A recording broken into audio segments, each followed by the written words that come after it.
Vamos a hacer otra breve pausa, no le cambien. Al regresar vamos a hablar con el antropólogo Arturo Montero sobre los lagos de cráter denominados Axalapasco. No se lo pierdan, unas maravillas naturales de nuestro país.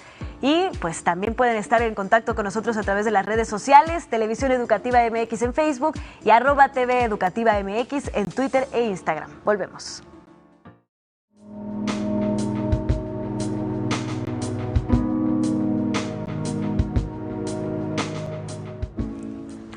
Gracias por seguir con nosotros en Interfaz. Y bueno, ya está con nosotros nuestro colaborador invitado, el antropólogo Arturo Montero. Hoy nos viene a hablar de unos lagos muy particulares, unos lagos de cráter que almacenan en sus aguas sustancias químicas y bióticas con características muy especiales y que los convierten en lugares verdaderamente extraordinarios y únicos. Doctor, ahora sí me sorprendió, siempre me sorprende con sus temas. Cuéntenos. Gracias, Ana, buenos días. Pues hoy tenemos uno de los fenómenos geológicos más interesantes de México y que además está muy cerca de la ciudad, adelantito de Puebla, 1 hora más, antes de llegar a Perote. Los Axalapascos se encuentran a los pies del cofre de Perote y el pico de Orizaba. Aquí estamos viendo un ejemplo, son lagos preciosos, pero ¿qué sucede? ¿Cómo se formaron estos lagos? Siempre fue un paradigma. ¿Por qué digo que siempre fue un paradigma? Porque Fray Juan de Torquemada en su monarquía indiana en 1595 trata de describir esta zona árida, desértica y de aguas amargas y no logra dar explicación. A lo mucho se va a los clásicos que dicen que estas aguas tal vez venían del mar por alguna vena, que es también la tradición prehispánica porque estas aguas son salobres, no es agua dulce, es un agua, por eso vemos esta formación de rocas que vemos ahí, que son conglomerados de caliza. ¿Cómo se formó esto? Se les llama freático-magmática. Es una zona volcánica, es una zona de erupción. Aquí vemos el lago, allá se va detrás el pico de Orizaba, y estamos viendo cómo es un cráter perfecto, circular, y está de agua, pero esta agua no llegó ahí de lluvia. Es un agua que sale de dentro de la tierra. Ahí al fondo vamos a ver ahorita el cofre de Perote. Entonces son 5 lagos que están conformados en esta región entre Perote y Puebla. Están ahí esparcidos. ¿Y cómo se formaron? Decía yo. Es una región volcánica, hay magma, pero hay una intromisión ahí de rocas calizas con agua. Entonces, cuando viene subiendo el magma, calienta esta agua, se forma como una olla express y explota. Esta explosión crea este cráter. Pero las aguas son aguas subterráneas muy ricas en sales y en minerales, por eso son aguas salobres, no son dulces. Ahora, esto ha generado algunas especies de charales y de ajolotes únicas en el mundo. Charales que están en peligro de extinción y debemos de moderar su consumo, es un pescadito pequeño, y también el ajolote que fue muy explotado con fines medicinales. ¿Cómo se llama esto en geología? Mar, M-A-A, o sea, A-A-R, es un mar, ese es un nombre geológico, pero nuestra tradición prehispánica les dio un nombre, Axalapasco, que es el lugar del agua con arena redonda. La etimología es un poco, se ha corrompido con el tiempo, pero tienen su nombre prehispánico. Aquí vemos dónde se encuentran, están en el centro del país, sobre el eje volcánico. Entonces, son aguas que se pueden navegar, si hay un servicio turístico, están muy cerca de Cantona, que vimos la semana pasada. Justamente la carretera que va a Perote pasa junto a uno de ellos, entonces uno puede alquilar las lanchas que hacen paseo. Ahora, como es una explosión freático-magmática, esto es muy importante, son muy profundos, son de 60 metros de profundidad. Wow. Los lagos del altiplano de México nunca son tan profundos y estos son bastante profundos, llegan a tener 60, 40 metros. Esto significó que fuera un enigma y se platican leyendas de ovnis, de seres fantásticos. Lo que sí es cierto, estamos viendo el pueblo de Alchichica a un lado, vemos la carretera como cruza, y entonces hay una carretera perimetral, además por auto podemos darle la circunvalación.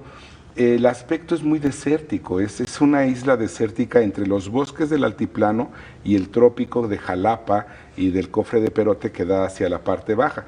Por ahí cruza Cortés cuando entra a México, y cuando habían subido las faldas del cofre de Perote y llegan al altiplano, llegan cansados y se encuentran con un desierto y de aguas salobres. Para ellos fue muy complicado esto. Traigo una imagen de un códice que es el mapa códice de Cuautinchan, que estamos viendo aquí. Esto es interesantísimo. Este códice, el mapa de Cuautinchan, es del siglo XVI, pero sabemos que es una copia de un documento mucho más antiguo que posiblemente se vaya al año 1100 o 1200 de nuestra era. Para muchos investigadores es el mapa más antiguo del continente americano porque es cartográfico. Y miren qué maravilla. Estamos viendo ahí el códice prehispánico con el número 3, el pico de Orizaba, y con el y vemos también con el número 4 el cofre de Perote. Vean ustedes cómo se ven ahí el cofre de Perote, el pico de Orizaba, y con el número 1 el lago de Achichica redondo. Y el camino prehispánico que pasa, y es como lo tenemos hoy en día. O sea, el pico de Orizaba hacia un lado, que es hacia el sur, hacia el norte el cofre de Perote, el camino que hoy es la carretera, que sigue la traza prehispánica.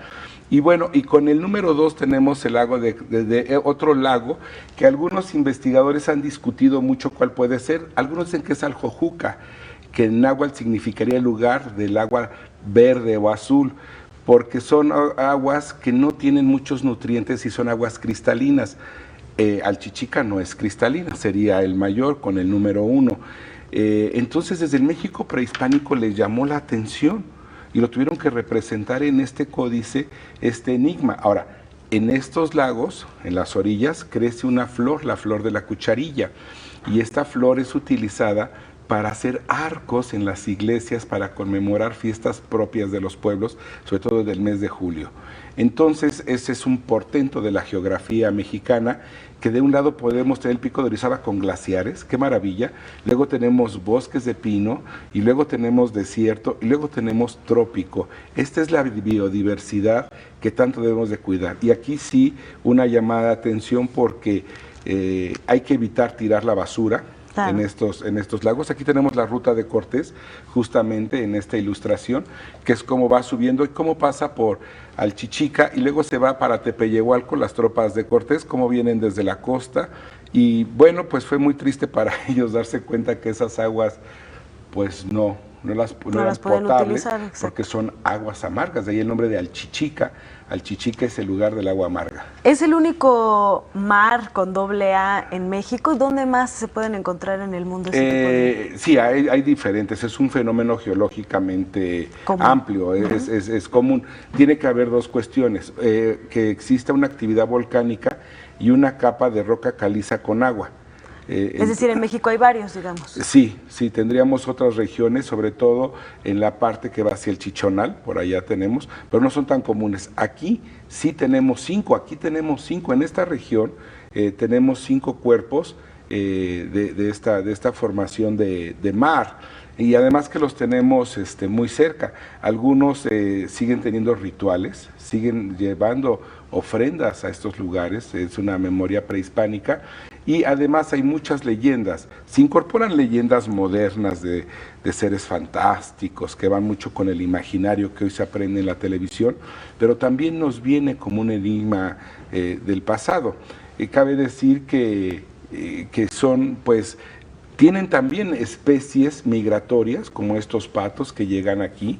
Entonces, el problema que ahora tenemos con estos achalapascos es que hay contaminación.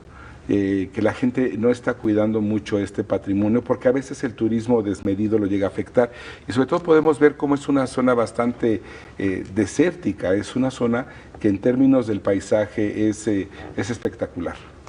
Pues sin duda alguna la actividad geológica tan interesante que tiene nuestro planeta pues es lo que da pie a que exista tanta diversidad de especies y pues conocer la que tenemos en México y apreciar cada una de sus diferentes características es fundamental y por supuesto cómo las culturas mesoamericanas la aprovecharon, ¿no? Sí, además estos son jóvenes.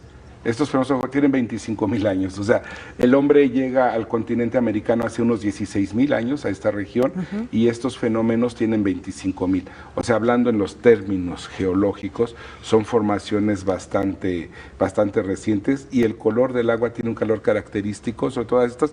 Si es agua donde se puede uno meter a nadar, se recomienda que no, porque a veces uno se pone bloqueador o ciertos elementos y sí alteramos un poco, ¿no? También es un lugar donde se hace buceo de profundidad y donde la gente pues disfruta los fines de semana y además son 5. Este es el más turístico y el más accesible.